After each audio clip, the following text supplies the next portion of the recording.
இப்போ வந்து நிறைய இளைஞர்கள் நிறைய சம்பாதிக்காங்க. எஸ் நல்லா சாப்பிடுவாங்க. எஸ் நல்ல லக்ஸூரியஸ் அப்படின்னு சொல்லக்கூடிய ஆடம்பரமான வாழ்க்கை அனுபவிக்கிறாங்க. கண்டிப்பாக.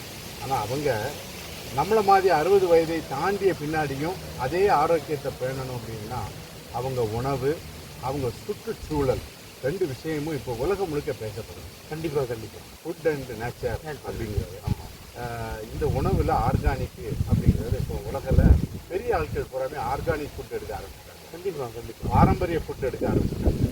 அதோட நேச்சரோட கொஞ்சம் இருக்கணும். கண்டிப்பாக அதை நம்ம வலியுறுத்தி தானே சொல்கிறோம். மீண்டும் அந்த சிட்டி லைஃப்பில் இருந்து நம்மளுடைய இந்த லைஃபுக்கு வந்தால் தான் அது எல்லாம் சரிவிகித உணவு. நீங்கள் சொல்ல போனால் எல்லாம் கரெக்டாக இருக்கணும். ஒரே பிஸா அந்த மாதிரி சாப்பிடாம இந்த மாதிரி ஒரு நேச்சுரல் ஃபுட்டுகளை சாப்பிட்றது அவங்களுடைய ஆயுளையும் கூட்டும், அவங்களுடைய இருக்கக்கூடிய பீரியடில் அவங்களுடைய குவாலிட்டி ஆஃப் லைஃபையும் கண்டிப்பாக கூட்டும். எஸ்எஸ் கார்டனில் இருந்து மூத்த மருத்துவர் அவர்களோடு இன்றைய நாள் இனிமையான நாள்.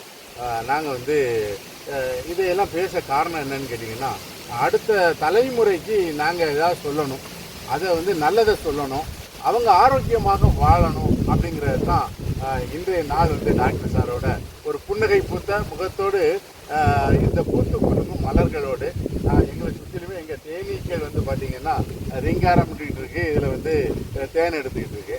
இங்கே தேனும் available. Thank you doctor sir. Thank you.